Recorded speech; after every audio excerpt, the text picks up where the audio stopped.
아, 일단 그거 넘기기 전에 우리 이제 클리닉 해야지. 그치? 클리닉을 할 시기가 되었습니다. 현장 클리닉 시기가 되었습니다.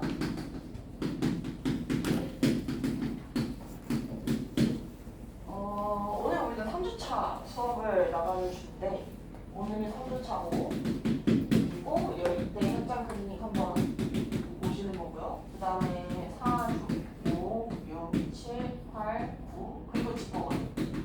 너네가 지금 이 동네 학교들 중에서 시험이 제일 시켜야 돼. 다른 학교는 6회랑 끝나는 학교도 있어. 이게 추석 전에 이제 10월 넘어가기 전에 보통은 시험을 다 보지. 근데 너네는 유일하게 추석 지나고 나서 그리고 한 주가 더 넘어가. 그래서 이제 10주로 이번에 그래서 구성이 된 거죠. 이때 이제 현장 클리닉 한 번 오시고 이때 한 번 그리고 이때 한 번 이렇게 하면은 끝이 나는 거지. 그래서 이 클리닉은 너네도 해봤으니까 알겠지만 와서 문제 한 80문제 정도 생각을 하고 있고요. 그 문제 풀고 가고 그 다음에 지금까지 밀린 질문들 있지. 해결하지 못했던 질문들 이런 거 다 해결하고 가시는 거. 자, 그래서 가능한 시간대는 수요일 학교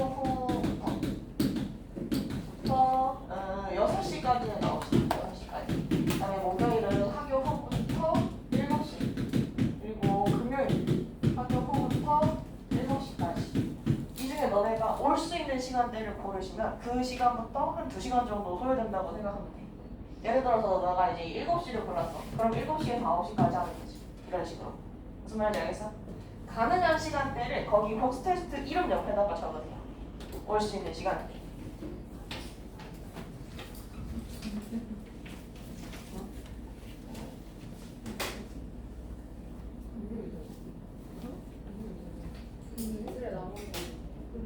이틀 나눠서? 시간이 좀 빠졌대? 그래서 6시에 시작, 학원 8시에 시작이나 9시에 시작. 학원 끝나보면은 다른 학원 6시 시작이야? 이런 식이라고?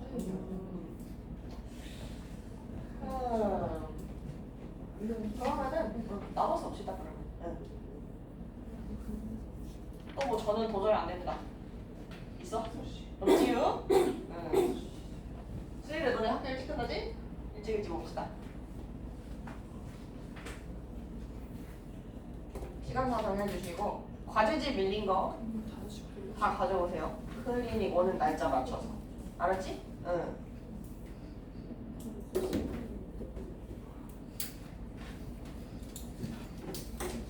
혹시 저는 시간대가 안 됩니다.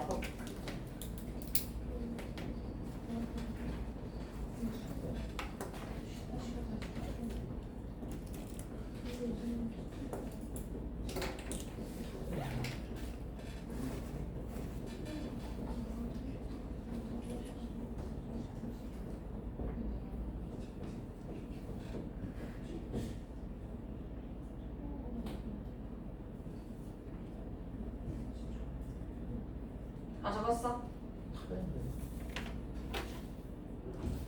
시간을 너무 오래 끌 수가 없어서 정 안 되는 사람은 미정 이렇게 써. 미정 이렇게 쓰시고 앞 사람한테 넘기자.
알아? 영상이 너무 많은데? 한 3분의 1가량이 영상을 봐야 된다 라고 연락을 줬거든. 밖에서 뭐 하니? 동아리? 요즘 동아리 때문에 많이 바빠? 에휴, 너네 생기부처님이랑 바쁘다. 나 때는 내신하고 수능만 챙기면 되는데. 아무튼 가보도록 합시다. 요거 교재는 이번 주에 어떤 식으로 했냐면은 너네 시험 범위가 그 육지 쓰레기 바다 쓰레기 그거 들어간다 그랬지. 응. 그래서 오늘 그거 나갈 거고 그 다음에 지난번 시험이랑 비교했을 때 너네 학교들이 진도를 굉장히 천천히 빼고 계셔. 지난번에는 너네가 6회였었거든. 시험이 좀 빨랐어서 작년에는 6회였었어서 그 동일한 진도를 그 6회 안에 다 해결할 수 있는 정도의 속도로 호로로록 나가셨단 말이야. 일주일에 2집을 꼬박꼬박 나가셨어. 근데 지금은 진도를 되게 천천히 나가고 계셔. 그래서 1학기 동안의 분량, 2학기 동안의 분량 이 양을 딱 정해놓고 하시는 거 같거든. 그래서 학교 진도에 맞춰서 진도를 조금씩 천천히 뺄 생각입니다. 그래서 오늘은 육지 쓰레기 그거 한 지문 하고 이제 뒷타임에서는 같이 볼만한 연계 지문들 보는 식으로 그런 식으로 할게요. 혹시 저희 반은 육지 쓰레기 지문 끝났습니다. 손. 뭐해 그러면? 책을 읽는다고? 응. 책을 읽어? 수행평가를 해? 그래? 다음 주에 진도 나올까?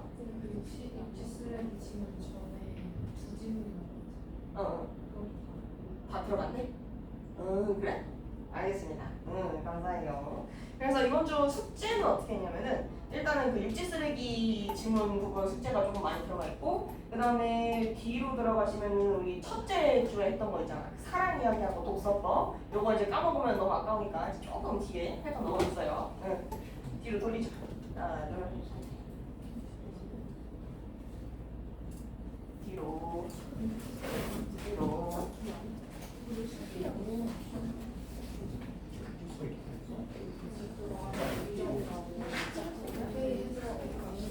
안 했다고?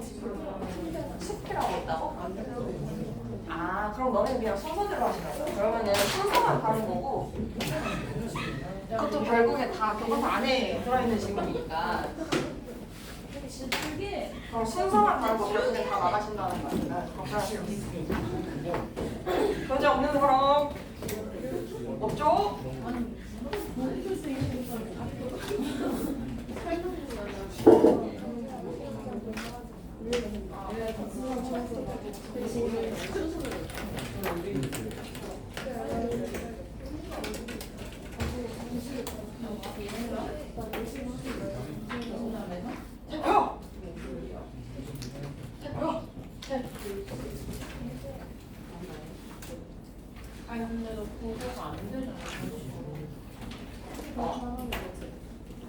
볼게요.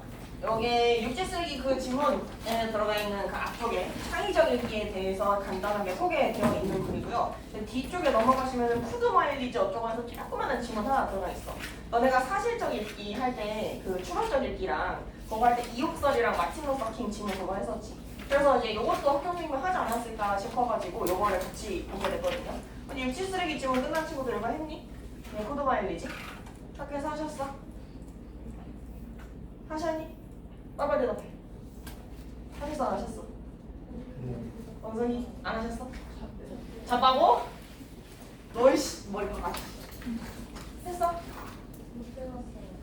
너이씨 머리 박아. 아마 하지 않으셨을까? 네. 그래도 만약에 안 하셨다고 해도 같이 볼만하니까 같이 한번 보도록 할게요. 근데 이제 선생님이 지난 주까지는 이거를 펜으로 이렇게 해서 보여줬잖아. 근데 이렇게 하는 것보다 그 칠판에 쓰는 게 더 좋다라는 얘기가 있더라고. 그래서 오늘 칠판이랑 펜이랑 조금 섞어서 써볼 테니까 이제 너네가 조금 더 좋아하는 쪽으로 한번 가봅시다. 일단은 본문 가볼게요. 책방. 창의적 읽기는 내용에 대한 이해와 비판을 바탕하여 독자 스스로 새로운 대안을 구상하면서 글의 입력 활동을 말한다. 그러면은 독자 스스로 새로운 대안을 구상하면서 글을 읽는 활동. 얘가 이제 창의적 읽기의 정의에 해당하는 부분이죠. 너는 밑줄로 치면 된다. 창의적 읽기의 개념 부분입니다. 창의적 읽기란 이런 것이다. 그래서 대부분 글은 다양한 문제를 제기하고 이런 문제가 있다 이렇게 말을 한 다음에 그에 대한 글쓴이 나름의 해결책을 제시를 하는데 바람직한 독자는 글쓴이가 제시한 해결 방법을 그대로 이해하기에 앞서서 글쓴이의 대안이 적절한지 비판을 하면서 더 나은 해결 방법을 찾아내는 거다. 그래서 이처럼 글쓴이의 관점에 대한 대안이나 문제 해결 방안에 대해서 창의적 시각에서 읽고 다양한 상황에 대해 스스로 해결 방법을 제시하는 게 이제 창의적 읽기다라고 얘기를 했습니다. 근데 이제 우리 교과서에 단원이 편성되어 있는 걸 보면은 3-1단원에서 사실적 읽기가 이제 나와 있고요. 그 다음에 3-2단원에 초론적 읽기. 이건 너네 교과서 멈춰야 해. 그 다음에 3-3단원에서 비판적 읽기. 그리고 이제 3-4는 수필이죠. 문학작품이니까 해설게요. 그럼 3-5단원이 창의적 읽기 부분입니다. 그러면은 이 창의적 읽기라는 것이 여기서 뭐라 그랬냐면 독자 스스로 새로운 대안을 구상하면서 글을 읽는 활동이다. 그러면은 문제 상황에 대해서 정확하게 파악을 하고 거기에 대해서 글쓴이가 해결 방안을 제시했을 거야. 그러면은 그 해결 방안이 적절한지를 우리가 따진 다음에 새로운 아이디어를 내라라고 얘기를 하는 거거든. 그러면 여기서 사실적 읽기 부분으로 들어가는 게 뭐야? 글쓴이가 제시한 문제 상황 파악하는 거. 그리고 해결책 검토하는 거지. 그러니까 무슨 해결책을 제시했는지 알아듣는 수준의 읽기 활동이 사실적 읽기인 거고, 그 다음에 추론적 읽기라는 건 뭐야? 글쓴이가 이런 해결책을 낸 그 기저에는 어떤 의도가 깔려 있을까? 그래서 글쓴이의 주장이라던가 의도를 파악하는 거. 이게 이제 추론적 읽기에서 이제 가르치고 있는 부분이고, 그 다음 이론적 읽기는 뭐야? 주장 의도까지 다 파악했어. 그러면 이게 과연 적절한 대안인가? 이거를 검토를 하면서 읽으라는 얘기고요. 마지막에는 우리가 새롭게 주체적인 대안 세우기까지. 그래서 우리가 이번에 배우는 유키 쓰레기 부분이 이 창의적 읽기 파트에 들어가게 되는 거죠. 그러면은 시험이랑 연결이 되는 부분은 어디냐? 당연히 창의적 읽기를 하려면은 요거 세 가지 읽기도 같이 겸해야 된다라고 얘기를 했죠. 그치? 그러면은 사실 시험에서 어떤 새로운 대안을 세워봐라. 여기에 대해서 출제를 하기는 조금 어렵고 이제 주체적으로 내세운 거를 평가하기는 이제 수행평가에서나 가능한 부분이죠. 그래서 일치 문제 당연히 얘기 나올 수 있고, 그 다음에 그 이면에는 얘가 왜 이런 주장을 했는지 추론적 읽기 당연히 얘기 나올 수 있고, 그 다음에 얘가 사실은 앞에서 문제 상황만 쭈르륵 얘기를 하다가 대안 부분은 맨 뒤에 조그맣게 한 2줄, 3줄 이렇게 작성이 되어 있거든. 그래서 의도적으로 대안을 굉장히 허술하게 제시를 해놨어. 그러니까 그 부분에 대해서 비판적인 시각으로 검토를 해보자. 여기까지는 얘기가 나올 수 있습니다. 실제로 여기까지는 학습활동에서 다루고 있는 내용이기도 하고, 그래서 이거는 본문 보면서 또 같이 확인해 보도록 할게요. 자, 그러면은 뒷부분으로 좀 넘어갑시다.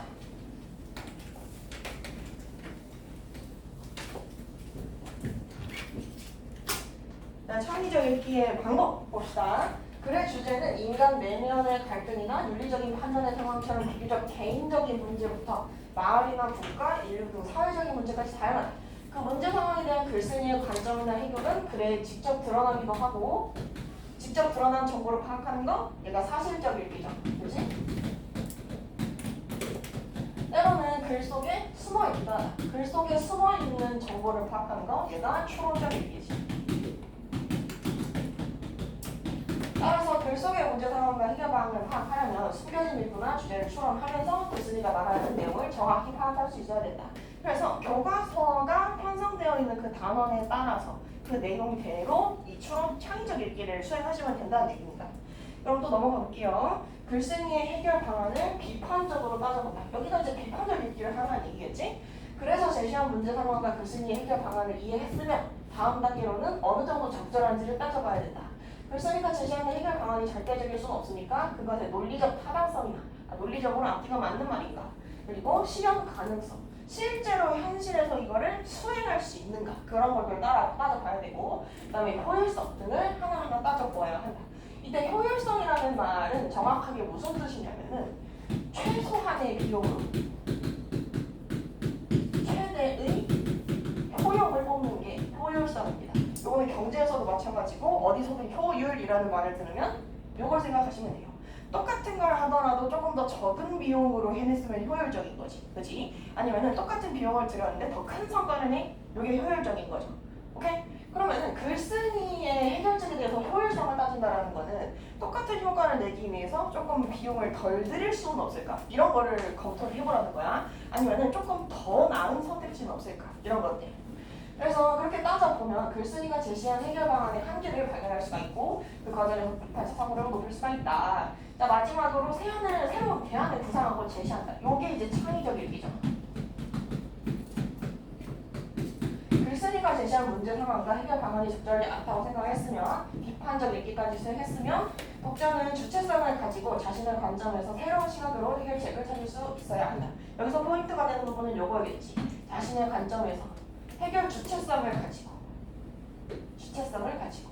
그래서 어떤 문제 상황에 대해서 대안을 마련할 때에는 대상과 관련 있는 다른 관점의 글을 찾아본다거나 아니면 다양한 매체를 활용해서 관련된 정보를 검색할 수 있어야 되고 주제 통합적 읽기의 방식을 활용해서 새로운 대안을 마련할 수가 있다. 우리 주제 통합적 읽기로 다뤘던 지문이 뭐지? 기억나?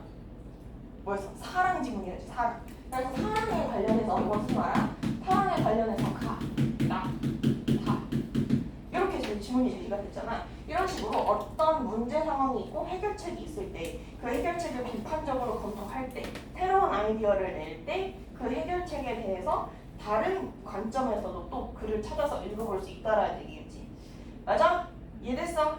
응. 자, 그러면은 뒤에 코드 마일리지 질문 한번 가볼게요. 한 페이지 넘어가 보자.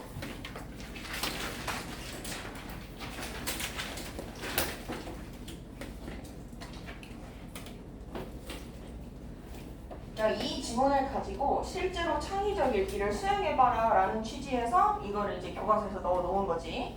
푸드 마일리지는 1994년 영국 환경운동가 팀 레이 처음 사용한 용어이고 우리가 매일 먹는 곡물, 고기, 과일 등의 식재료가 얼마나 멀리서부터 온 것인가를 보여주는 거리 지표다.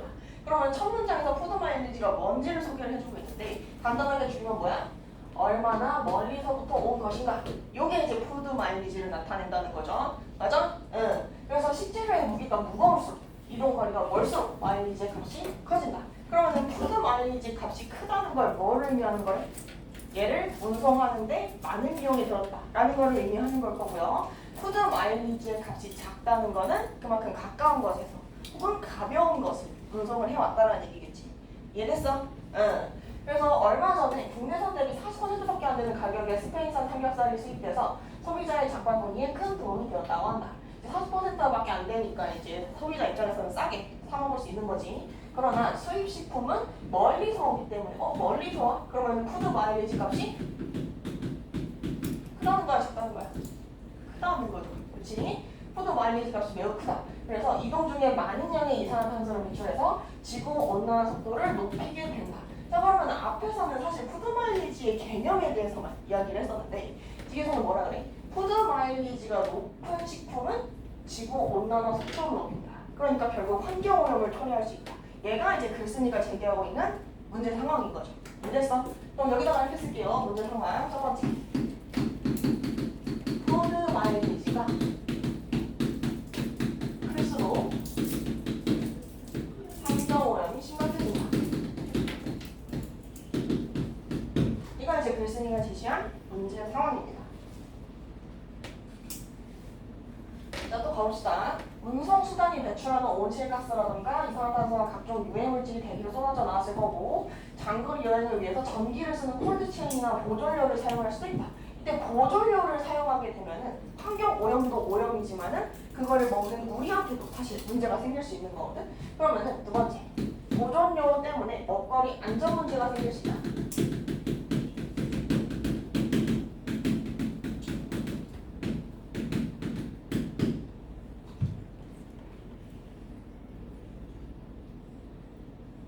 자, 먼저 가볼게요.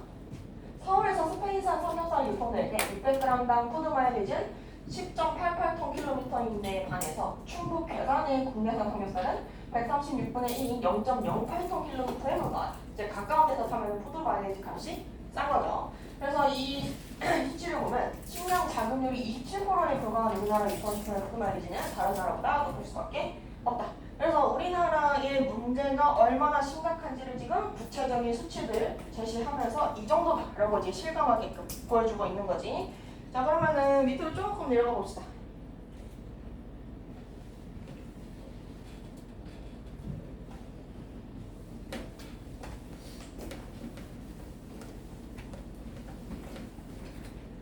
자, 소비자가 푸드 마일리지와 온실가스를 줄이는 방법은 첫째, 줄이는 방법? 이거 뭐야? 위에서 문제 상황, 밑에서 해결책.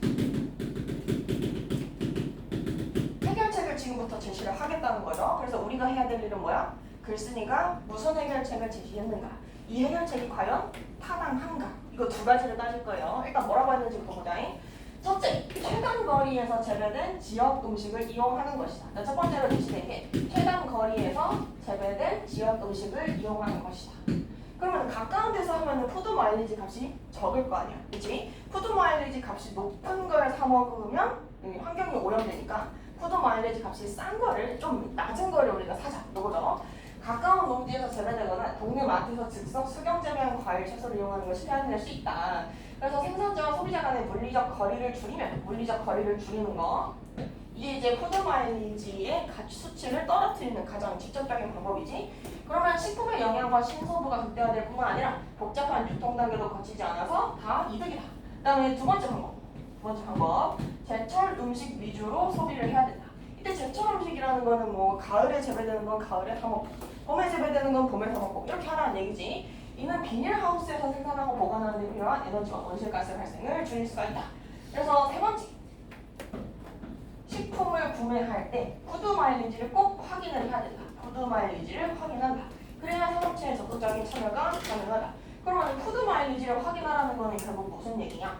푸드 마일리지가 높은 건 구매하지 말고 푸드 마일리지가 낮은 것만을 구매하자. 그러면은 기업들도 푸드 마일리지가 낮은 상품을 판매하려고 노력할 거니까 이게 선순환을 이뤄낼 수 있다. 이렇게 얘기를 하는 거지. 맞아? 응. 자, 그러면은 우리 한번 정리해 볼게요. 글쓴이가 제기하고 있는 해결방안 첫 번째, 뭐부터 얘기했어? 최단 거리의 것들을 사오자. 이거지. 응.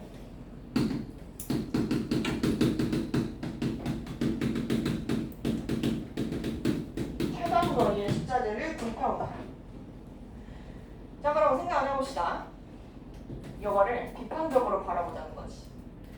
이 최단 거리에 있는 식품보다 위에서 뭐라고 했냐면 저기 멀리서 날아온 식품이 훨씬 더 싸다 그랬어. 그러면 소비자들이 이거를 동참을 할까?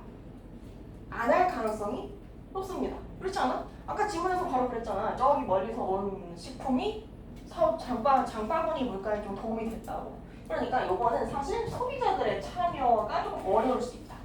그래서 국산, 이렇게 씁시다. 국산 음식만 소비하면, 국산 음식만 소비를 하게 되면은 가격이 올라서, 그래서 실현 가능성이 떨어진다. 실현 가능성이 떨어진다. 자, 그 다음에 얘가 두 번째로 제시했던 해결 방안이 뭐냐?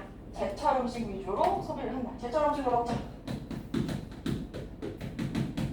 그래서 보관하는 기간을 줄이자라는 얘기지. 그치? 그러면은 그만큼 이산화탄소 좀 덜 나올 거니까. 근데 여기서 얘가 문제 상황으로 꼽았던 게 뭐였어? 푸드 마일리지가 높으니까 문제가 된다며. 그럼 제철 음식이랑 무슨 상관이야? 상관이 없죠. 제철 음식을 먹으면은 푸드 마일리지가 떨어지나? 얘가 보관 기간이 길기 때문에 푸드 마일리지가 올라가는 게 아니죠. 뭐 때문에 올라가는 거야? 멀리서 오기 때문에. 그치? 그러니까 얘는 직접적인 해결 방안이 아닙니다.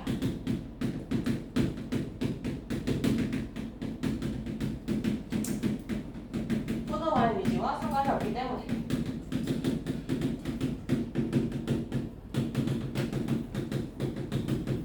자, 그러면 세 번째 해결 방안 이것도 한번 가볼게요. 얘는 식품을 구매할 때 푸드 마일리지를 꼭 확인을 해야 된대. 그래서 푸드 마일리지가 낮은 상품을 구매하다. 이렇게 얘기를 했거든. 근데 이 푸드 마일리지라는 것이 사실 법적으로 강제하고 있는 부분은 아니죠. 그러면은 기업 입장에서는 이 수치를 마음대로 속일 수 있어. 그렇지 않아? 그래서 기업이 자기가 솔직하게 이 푸드 마일리지를 다 적을 거라는 보장이 없어. 응. 그래서 이제 현실성이 좀 떨어진다는 거. 정직하지 않은 기업이 있을 수 있다.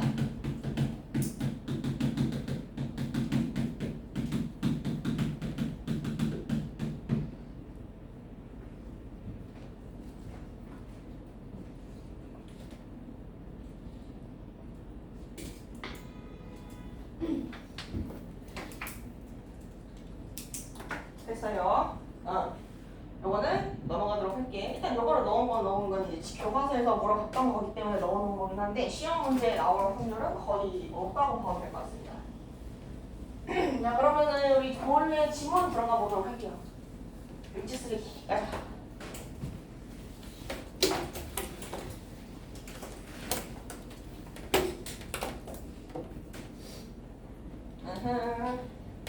자, 일단은 이 육지 쓰레기 짐도 안 나간 친구들이 훨씬 더 많아서 전반적으로 어떤 내용인지 우리가 포인트를 어디다 둬야 되는지 이거를 조금 안내를 하고 시작을 할게. 이 글의 전체적인 구성부터 좀 봅시다. 전체적인 구성. 일단은 맨 처음 부분에서 얘가 무슨 얘기를 하느냐. 찰스 무어라는 사람이 있었는데 이 사람이 무슨 일을 겪었더라. 근데 엄청나게 큰 쓰레기 더미를 발견했다. 이런 얘기를 할 겁니다. 그래서 찰스 무어의 일화를 소개하면서 문제의 심각성을 파악한다.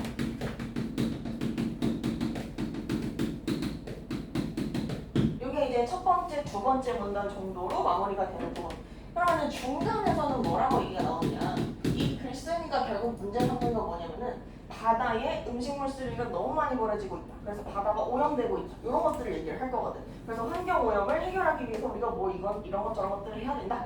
그래서 중간 부분에서 이 쓰레기 섬이라는 것이 얼마나 오염도가 심각한 건지 쓰레기 섬의 이 규모 얘기를 할 거고요. 그래서 이 바다 오염에 대비해서 정부가 어떤 해결책을 제시했었는지를 말을 할 거야.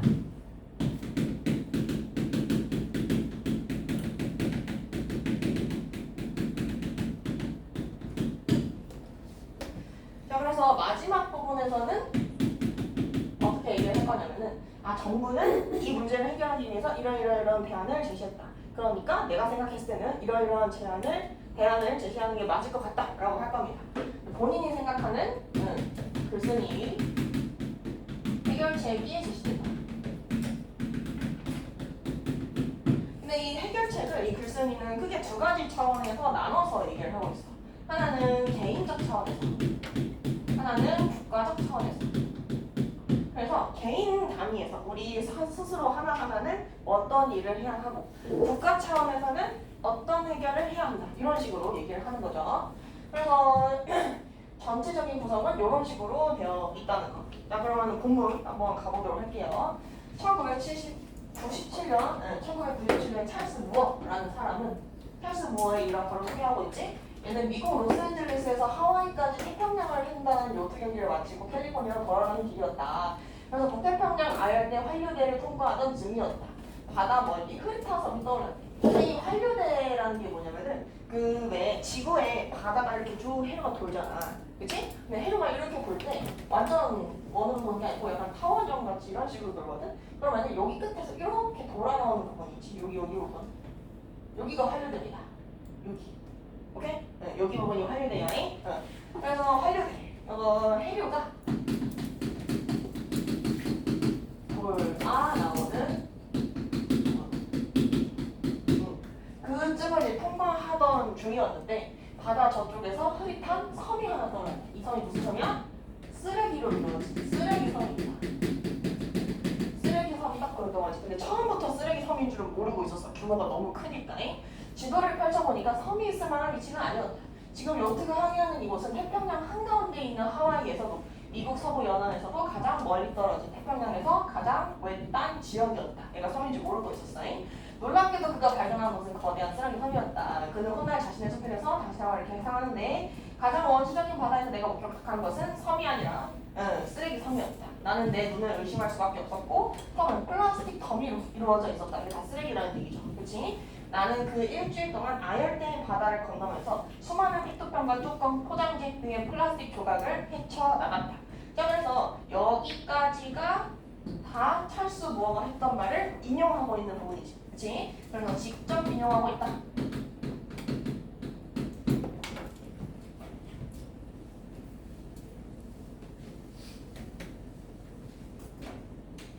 자, 조금 넘어가 볼게요. 보이냐? 글자 보이니? 괜찮아? 이대로 할게요.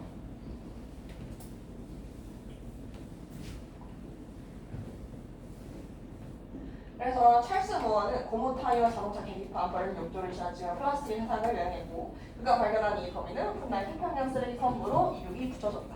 그럼 이 태평양 쓰레기 섬이 있는 위치가 어디라는 거야? 얘가 어디를 지날 때 이 섬을 발견했다고 그랬어? 태평양 환류대 쪽, 그렇지? 그래서 이 쓰레기 섬의 위치는 환류대 쪽이라는 거. 그것도 같이 챙겨줍시다. 그래서 이 쓰레기 섬이 쏟아지는 지역은 북태평양 환류대 주변이다. 요게 이제 쓰레기 섬 위치야. 이런 거 디테일한 거 하나하나 다 물어볼 수 있지, 그렇지? 응. 이 지역은 연중 적도의 더운 공기가 고기압을 이루어서 바람을 빨아들이기만 할 뿐 내보내지 않는 곳이다. 여기서 이 지역이라는 게 어디 지역을 얘기하는 거야? 환류대를 말하는 거죠. 그치? 그래서 이 환류대가 이러이러이러한 특성을 가지고 있기 때문에 쓰레기가 뭉쳐서 쓰레기 섬이 만들어졌다. 이런 식으로 얘기를 할 거거든. 그러면은 지금부터 환류대가 어떤 특징을 가지고 있는지 좀 정리하면서 갈 필요가 있어요. 일단은 첫 번째. 연중 적도의 더운 공기가 고기압을 이루어서 바람을 빨아들이기만 할 뿐 내보내지는 않는 곳이다. 이게 이제 환류대 첫 번째 특징이 되겠습니다. 공기가 들어가기만 하고 나가지는 않는데. 그러면 거기서 한 번 쓰레기가 들어가면 나가기가 조금 어렵겠죠. 네. 그래서 이 해류는 아시아와 북아메리카 대륙 사이를 시계 방향으로 돌고 있다. 이런 것들도 챙겨줄게요. 아시아와 북아메리카 대륙 사이를 시계 방향으로 돌고 있다는 거. 이거 일치 문제에 반시계 방향이라고 나온다. 그래서 육지에서 버려진 쓰레기는 빠른 해류를 타고 돌다가 안쪽으로 빠지면서 정체되기 시작하는데 이렇게 하나둘씩 쓰레기가 모이면서 하나의 섬이 된 것이다. 그러면은 여기서 보시면은 환류대가 이러이러한 특징을 가지고 있기 때문에 육지에서 먼저 버려 그리고 이 해류를 타고 돌다가 안쪽에서 정체가 되고 결과적으로 섬이 만들어지는 것이다. 이렇게 얘기를 했죠. 그치? 그래서 짧은 문장에서 압축적으로 얘기를 하고 있었는데 결과적으로 뭘 말하려는 거냐면 쓰레기 섬의 형성 과정을 얘기하려는 겁니다. 쓰레기 섬의 형성 과정.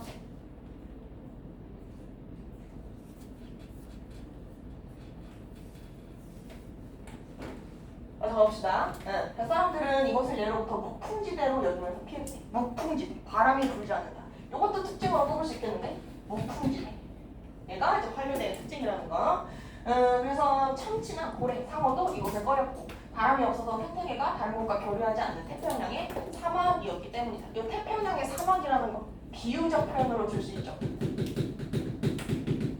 독서지문에서 비유적 표현은 굉장히 짜잘짜잘하게 딱 들어가 있기 때문에 위치 알아둬야 된다 그랬어. 그런데 바로 이곳에 쓰레기 범위가 고립되어 떠다니고 있던 것이다. 과학자들은 찰스 무어가 발견한 쓰레기 섬을 연구하기 시작했는데 섬의 크기는 아직 정확하게 측정되지가 않았다. 지금 현대 과학기술로도 섬의 크기를 정확하게 잴 수가 없었대. 섬을 이루고 있는 잔해가 대부분 작은 플라스틱이어서 인공위성이나 비행기로는 관찰할 수 없기 때문이다. 그럼 현재 이 크기가 정확하게 측정되지 않은 이유가 뭐래? 너무 작아. 너무 작아서 현대의 인공위성 비행기 이런 걸로는 관찰할 수 없기 때문이다 라고 얘기를 했죠. 그러면은 여기서 여기 넘어갈 때 인과를 사용하고 있다. 이런 얘기 할 수 있겠다. 인과.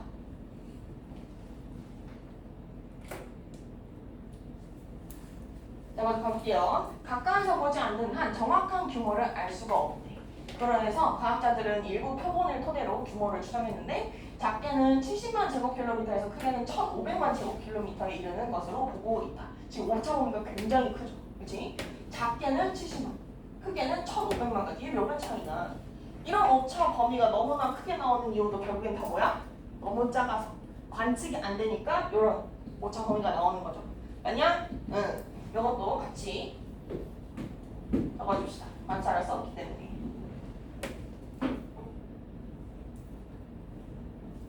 됐냐? 또 갈게요. 태평양 그러면 전체 면적의 0.4%에서 8.1%에 이르는 크기다. 이렇게 하면 약간 실감이 안 날 수 있는데 우리나라 전체 북한이랑 합해가지고 이 전체 한반도의 7배 정도 크기라고 합니다. 이거 선생님이 따로 찾아본 거야. 현재는 그 정도 크기라고 합니다. 그래서 태평양 쓰레기 섬의 쓰레기들은 모두 인간이 버린 것들이고 우리가 버린 쓰레기들도 남의 동네를 지나서 이것으로 흘러들어온 것이다. 자, 넘어가 볼게요.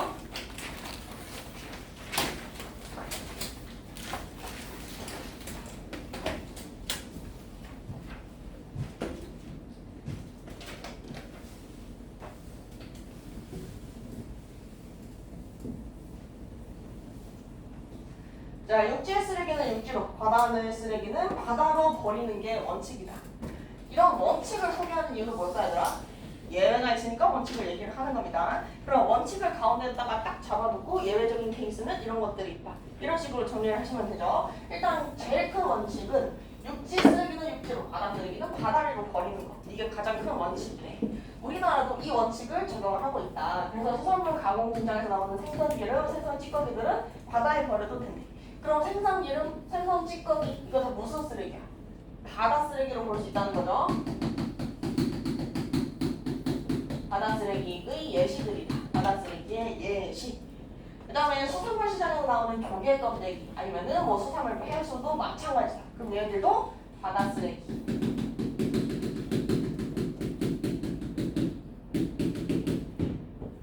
바다 쓰레기의 예시.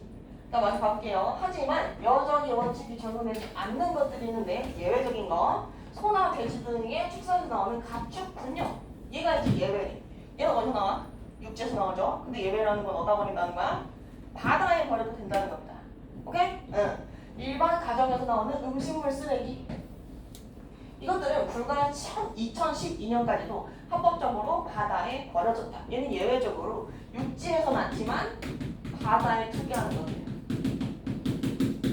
그렇죠? 그런데 여기 문장에서 보시면 1012년까지도 합법적으로 버려졌다. 그럼 2013년부터는 어떻게 됐다는 거야? 그때부터 불법이라는 얘기입니다. 오케이? 2013년부터는 가축 분뇨라던가 그리고 음식물 쓰레기도 음수라고 할게요. 음수도 바다 투기 금지.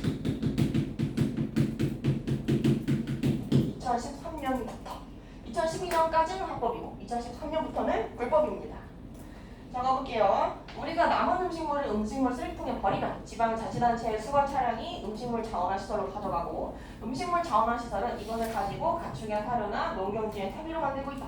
하지만 거기서 자원화되지 않고 남는 것들이 이제 폐기물 운반차 타고 바다로 가서 버려지는 것이다. 자, 그럼 봅시다. 여기서 우리가 음식물 쓰레기를 만드는 게 바다로 어떻게 버려지는지 그 과정을 차례대로 얘기를 하고 있는 거지. 맞아? 요거 과정 한번 정리해볼게. 첫 번째, 우리가 남은 음식물을 음식물 쓰레기통에 버린다. 이게 이제 첫 번째지. 그럼 어떻게? 두 번째, 지방자치단체 수거 차량이 음식물 자원화 시설로 가져간다.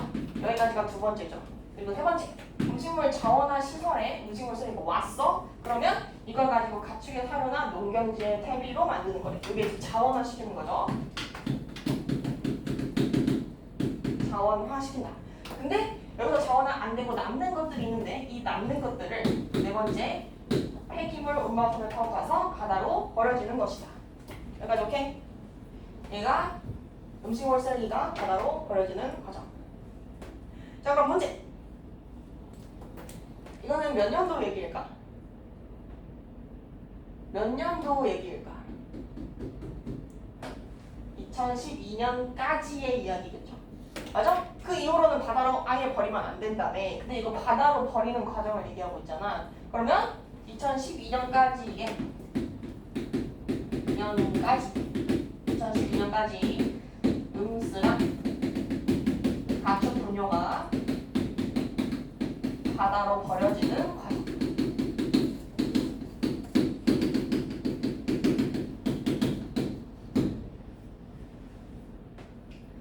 음식물 쓰레기가 바다로 버려지는 과정.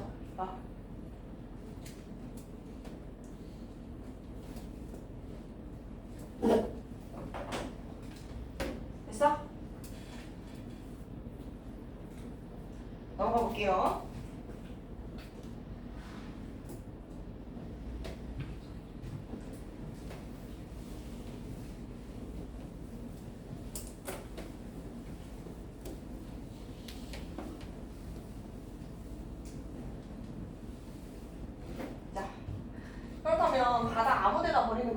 그렇지 않다. 정부는 1993년부터 동서연안에서 멀리 떨어진 바다 3개의 구역을 바다 쓰레기로 선정해서 운영을 하고 있다. 자, 그럼 또 문제. 바다 쓰레기장은 언제까지 운영을 해? 2012년까지. 응, 2012년까지 여기다 버려도 되는 거예요. 14년부터는 안 되는 거고. 오케이? 응.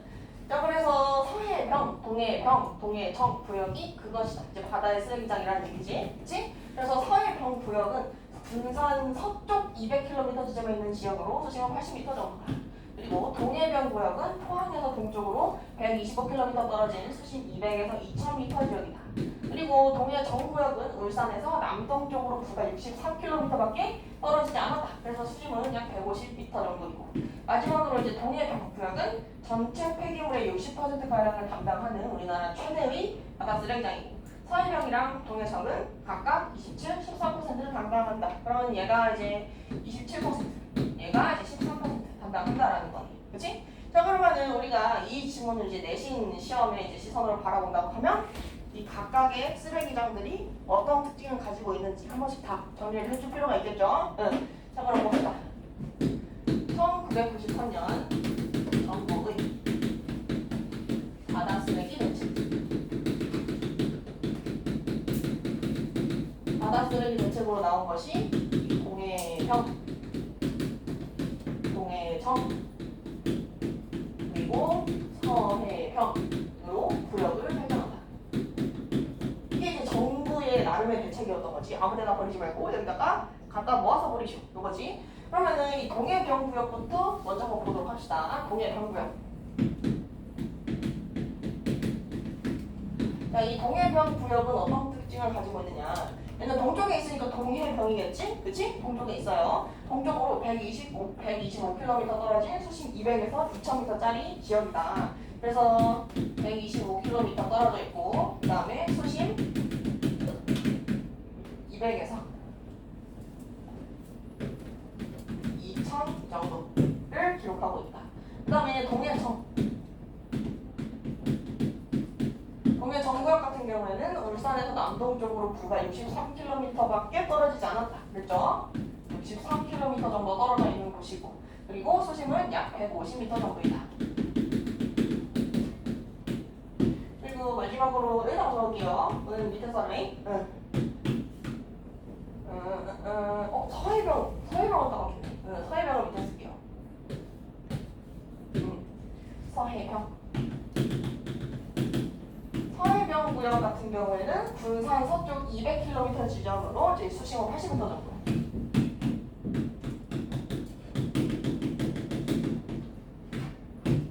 자, 그러면은 여기 밑에 마저 가볼게. 동해병 구역은 전체 폐기물의 60% 가량을 담당하는 곳이래. 그래서 동해병 여기 60%를 담당한다.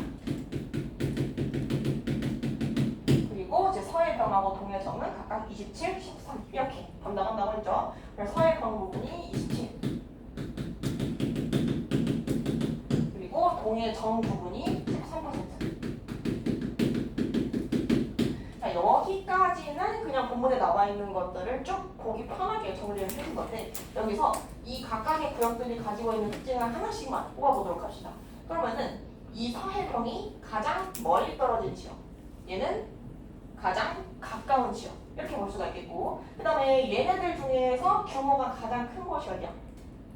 이쪽이죠. 맞아? 규모가 가장 큰 곳. 그래서 60%를 담당하는 거지. 얘는 규모가 가장 큰 지역이다. 규모가 가장 큰 지역. 그 다음에 서해병. 얘 같은 경우에는 둘 다 동쪽인데 얘만 서쪽에 있는 거죠. 서쪽의 구역. 서쪽의 구역이다. 그 다음에 동해정 같은 경우에는 얘는 육지에서 63밖에 안 떨어진 곳이지. 나머지는 125 떨어졌고 얘는 200 떨어졌어. 그럼 육지에서 가장 가까운 구역.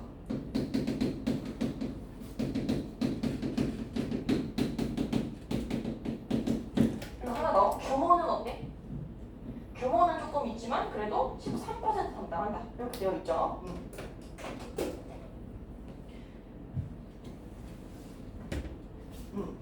그래서 조금 넘어가 볼게요.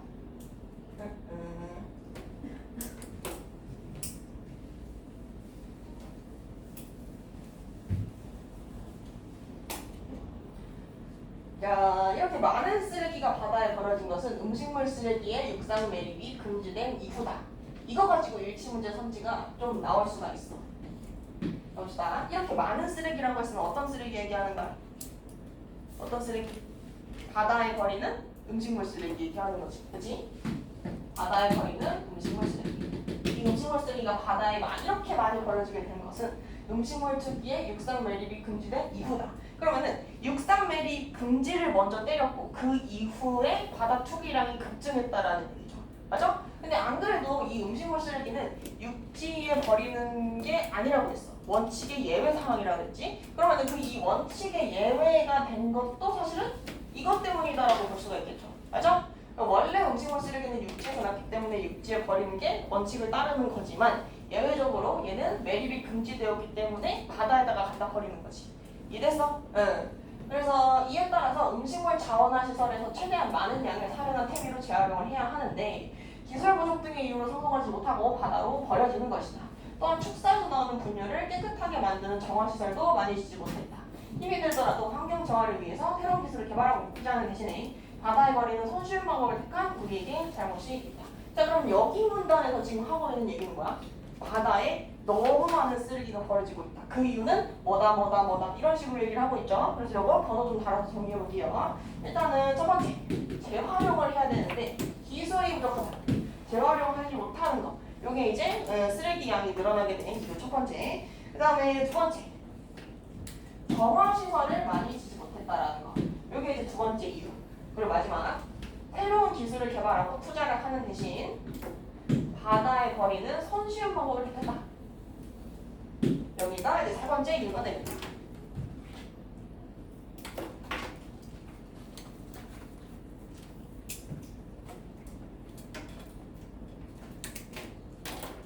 쉬워? 다음 페이지 가봅시다.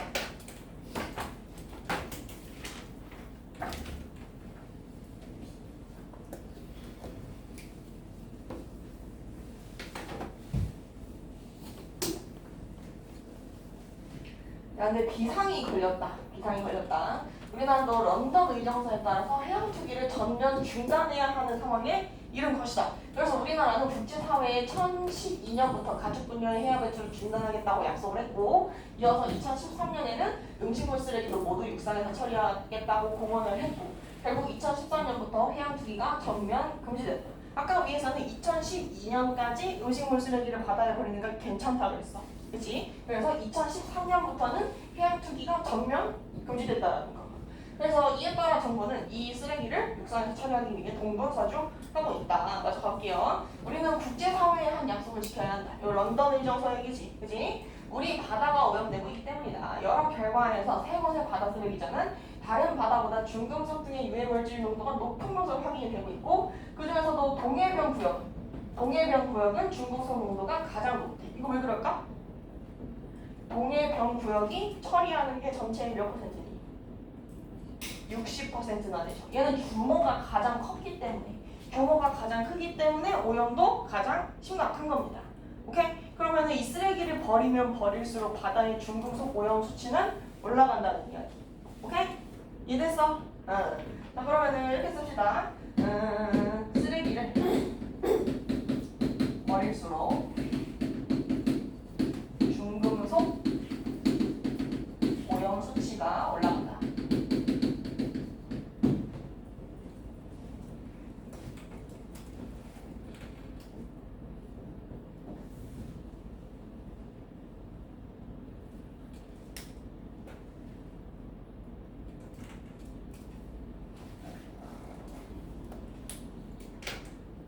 됐나? 넘어가 볼게요.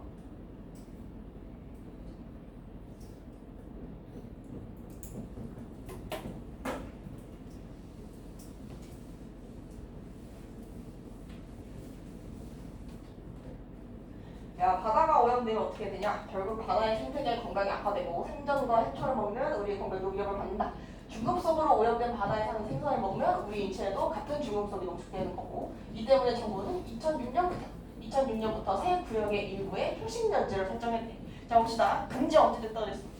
바다 투기 금지 2013년부터. 그러면은 2014년이 되기 이전에 오염 문제가 너무 심각하니까 한번 표식면제라는 대응책이 한 번 더 나온 적이 있었다라는 얘기입니다. 오케이? 응. 그래서 2006년에 정부의 대응책이 표식면제를 설정한다는 거.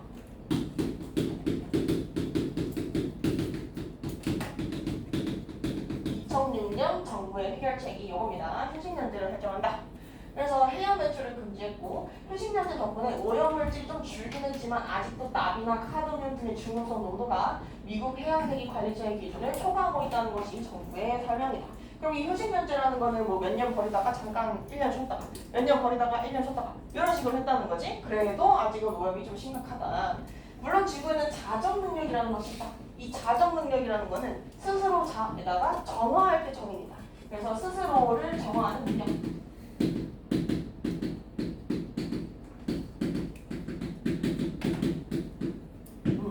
거대한 쓰레기선도 수백 년 동안 파도에 부딪히고 자외선에 노출되면 조금씩 분해가 되기는 해.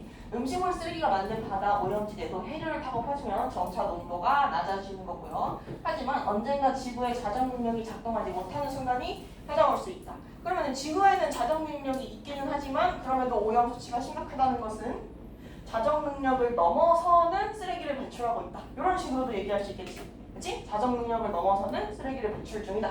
그러므로 우리는 물건을 아끼고 쓰레기를 줄여야 되고 국가적 차원에서는 환경 정화를 위해서 새로운 기술을 개발하고 투자하는데 힘을 아끼지 말아야 한다. 자, 그래서 처음부터 끝까지 사실 이 쓰레기가 얼마나 심각한지 그리고 정부가 연도별로 어떤 해결책을 제시했는지 요거 얘기를 계속 하다가 글쓴이가 제시한 해결책은 딱 여기 부분입니다. 여기 부분.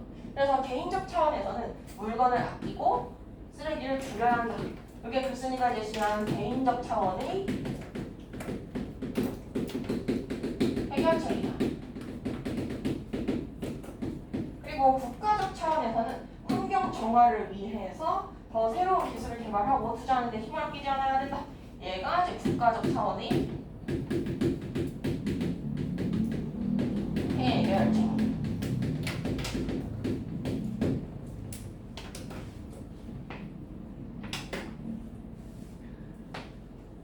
자, 그러면은 이 글에서 얘기하고 있는 문제 상황이랑 해결책 다시 한번 정리해 볼게요. 이 글에서 제시하고 있는 문제 상황 뭐였어? 자, 뭐가 문제래? 자, 얘랑이 뭐가 문제래? 뭐가 문제야? 글쓴이 뭐가 문제래? 지금까지 기억했죠?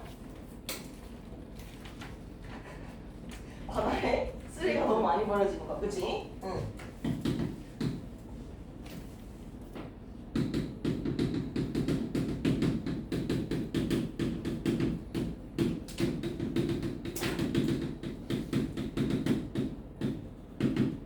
자, 그러면은 여기에 대해서 글쓴이가 제시한 해결책. 크게 두 가지 차원이라고 했죠. 그치? 하나는 개인적 차원에서. 개인적 차원의 해결책은 그냥 쓰레기를 줄이자. 차원을 아껴 쓰자.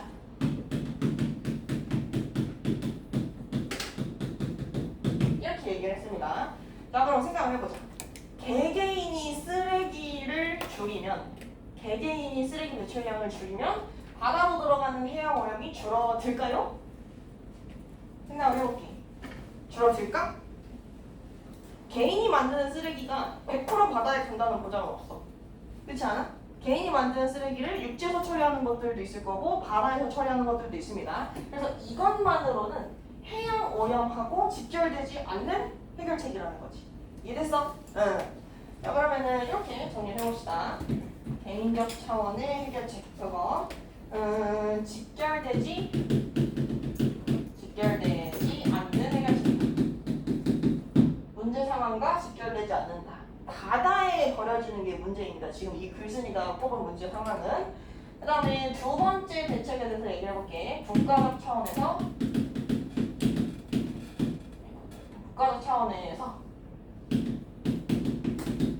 어떤 기술을 개발하고 조금 더 과학 기술을 환경 정화를 위해서 애를 써야 한다라고 얘기를 했죠.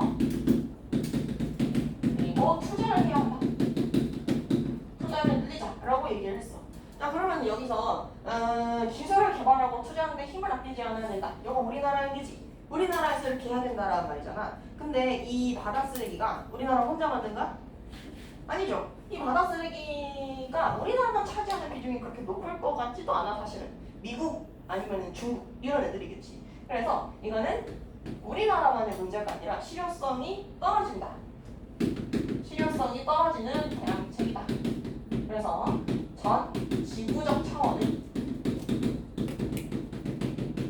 해결책을 제시해야 된다.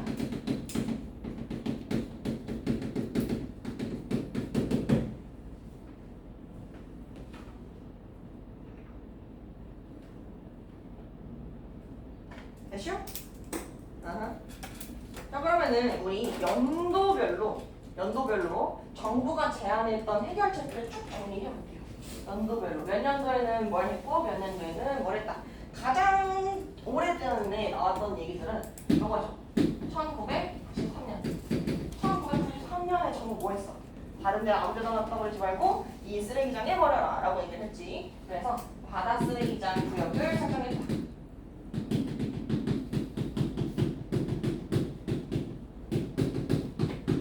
그래서 이때 나오게 된 것이 서해평, 동해평, 동해청 요 세 가지 구역이 나온 거죠. 그 다음에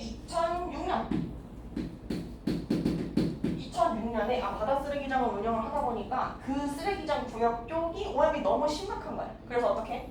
표식연제를 설정했다. 바다 쓰레기장 구역 설정.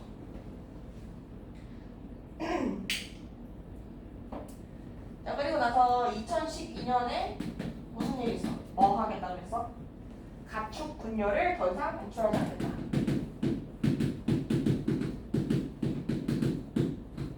그리고 2013년에 드디어 음식물 쓰레기 배출을 전면 금지하였다.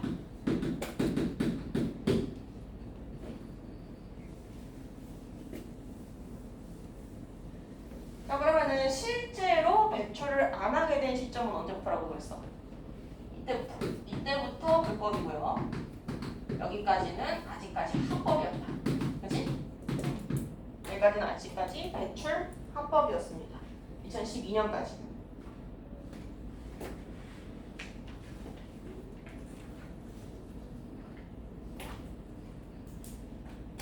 됐나? 그럼 잠깐 쉬었다 할게요. 음수 배출 증명이겠지.